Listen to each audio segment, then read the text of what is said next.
Good evening. I'm John Batchelor.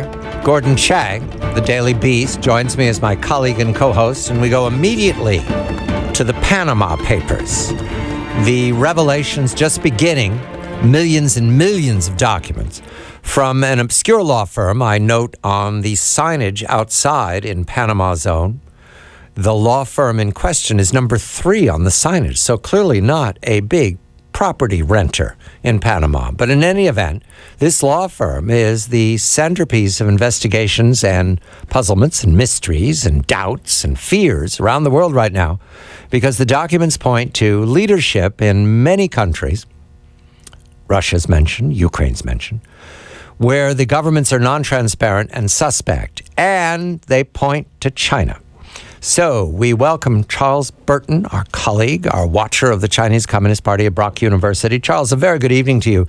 I note in Foreign Policy today there was a list of relatives of Politburo members. And the one that I immediately went to, because we talk about him each week, is Xi Jinping, the president of China, the big boss.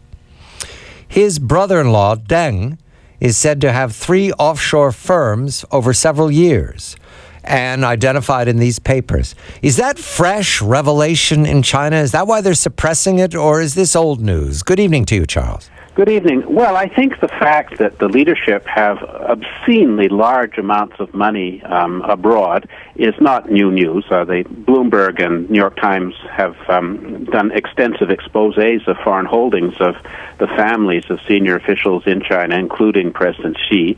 I think the offshore companies is new, and of course these are mostly about British Virgin Island companies. I think, there are other offshore areas like Samoa that they may have money in. But I think the suppression of it is, of course, that, this adds oil to the fire. And when you're in a country where a lot of people have to be worried about whether they're going to get enough food to eat that day or enough fuel to keep their bodies warm, the idea that their representatives in the Communist Party have hundreds of millions or billions of dollars abroad is, of course, politically inflammatory. Gordon, there's gambling going on. Your turn. Charles, this is fascinating because the Communist Party says there's nothing to see here, and then, of course, it censors. And, of course, the Communist Party does not want people to read this stuff, but you got to wonder what is worse, whether the impression of censorship is actually validating and legitimizing these reports and therefore causing the Communist Party more heartburn in the long run. Yes, I quite agree. I mean, if these things, which, are clearly pretty evidentially based, showed that certain members of the Communist Party have been engaging in massive transfer of resources abroad, then one would expect it would be open and that those people would be pursued by the anti-corruption forces. But what we're looking at here is 11 million documents. A lot of them have not been fully processed. Presumably more links will be established between the documents and senior leaders in the regime. And will there be very many of them left by the time you've filtered out all of the senior communist families who have extensive holdings in the British Virgin Islands or elsewhere? And of course, another aspect of it is that some of this involves state business taking money abroad and then storing it there and then reinvesting it back into China with the appropriate tax advantages and other concessions that foreign investment gets in China. So it may not be staying directly in people's pockets. It may be being used to multiply corrupt gains within China. Xi is, at this point, pressing an anti-corruption fight. Does this undermine it? Does this slow it? Does this wreck it, Charles? Well, I think that certainly, as we've discussed on this program, there are a lot of factions in China who are unhappy with President Xi, and President Xi would like to suppress those factions, and this adds additional ammunition to his anti-corruption struggle.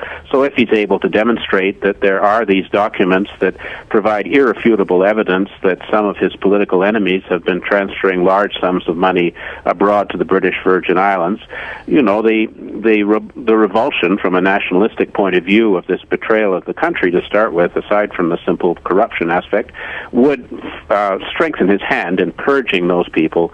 But on the other hand, the fact that it's increasingly linked to the president himself provides ammunition for those factions that would like to see Mr. Xi leave office early and his various changes that have been made which have disadvantaged members of the previous power-holding factions reversed. So, it's a lose-lose situation all around. Gordon? Charles, these revelations, these documents, 2.6 terabytes of data, 11.5 million documents, these come from the International Consortium of Investigative Journalists. What's really going to be interesting is in the future, when we see these factions in the Communist Party fight, they'll probably start to out each other. And that will be really the sign of the end, when you have the factions going after each other with information that they have. Because obviously they all know that they're all corrupt. They all have the goods on each other. They just keep quiet up to now. But when the fighting really gets bad, we're going to see them fight each other with information that they're going to dump onto the public. Yes, and there was an editorial in the Global Times, which is the sort of yellow journalism outlet of the Chinese Foreign Ministry, that said more or less that the West will release this information selectively to try and foment dissent in those governments that it opposes. And they suggest that the Western media would be suppressing information that would be of disadvantage to Western nations. They don't seem to have noticed what happened in Thailand. But their entire editorial is focused on the allegations against Vladimir Putin. There's not a single word in the official Chinese press about any suggestion that anyone in China is involved. Charles, this is stupid to have your name in a law firm that you don't control, given what the Chinese presume is the ability to penetrate U.S. cybersecurity. Certainly they would have had some understanding that nothing was going to be prevented. Nothing was going to be secure. They had to know this. Xi Jinping had to know this. This is his brother-in-law. So is Xi Jinping mortal? Is this on purpose? Is this his brother-in-law payback? I can't. I'm flabbergasted, given what Xi is running, the cyber espionage that he's running, that this would happen to him. Yes, I mean, you would have thought that you would be able to trust a reliable law firm in Panama to keep your information. Yeah, it just happens to be in Panama, in the reach of the U.S. security and everybody else's security. Yeah, I mean, clearly, I think I'm pretty sure that the Chinese leadership who did business with the Mossack Fonseca firm are regretting that. I am wondering how many fees they charge. There must be some very rich number three on that billboard lawyers in Panama today.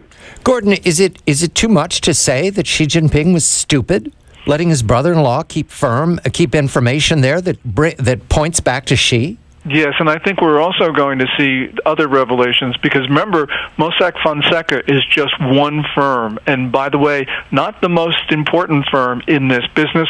There's so many others. I've seen an estimate of 800 law firms involved in this, and clearly you have service companies that provide these companies, and so, just the list multiplies of people around the world who know about what Xi Jinping and others have been doing. For years, Gordon, you've told me that the Middle Kingdom's arrogance doesn't permit them to doubt that their aggression and their abuse, their predation, is ever going to be pushed back. You've told me that for years. Is this an example of it? They're so stupid, they think documents in Panama will never be hacked. Well, I hadn't thought about it, but I think that you're absolutely right that they thought they were safe and secure, that nobody would actually do something. And, if we want to bring down the Communist Party, all the U.S. government has to do is start publishing all of the bank transfer details of Xi Jinping and others. We can do that, actually, and I hope that one day we threaten to do that, because if we don't, as you say, the Chinese are going to go out and do something really bold, really aggressive, and something that could change history. Unless we're already doing it, Gordon, right? I mean, who did the hack? If China can hack the OPM, what can we do? Well, I think that it was this consortium that did this, but they're not hackers, Gordon. They're journalists. Yeah, maybe, John. But anyway, I hope you're right. I hope that we did this, but I doubt it. Charles, do you have thoughts about this? Aren't we supposed to ask who benefits from a hack like this to get back to the suspect? Yes, why was it done? And I agree with you. I mean, the documents have been given to 300 journalists. And originally in that consortium, there were journalists from the People's Republic of China, but they were soon required to withdraw from the consortium. So the Chinese documents are being analyzed by specialists about China in places like Hong Kong and Singapore. But that is a very good question. You know, Panama is very close to the United States. The ability of the United States to penetrate Panama. We own Panama. We created it. And so, you know, one does wonder if there's more to this than meets the eye, and certainly it would be a very nice quid pro quo for what happened to all those personnel files that were stolen from the United States government. Gordon, what do you think? Just a coincidence that this happens just after the president has a conversation with Xi Jinping that was not pleasant? Well, the more you say about this, John, I guess the more I'm getting convinced. I'm just a reader of thrillers, that's it. That's all. Gordon Chang of the Daily Beast, Charles Burton of Brock University, Xi Jinping, not bright guy, not bright. I'm John Batchelor.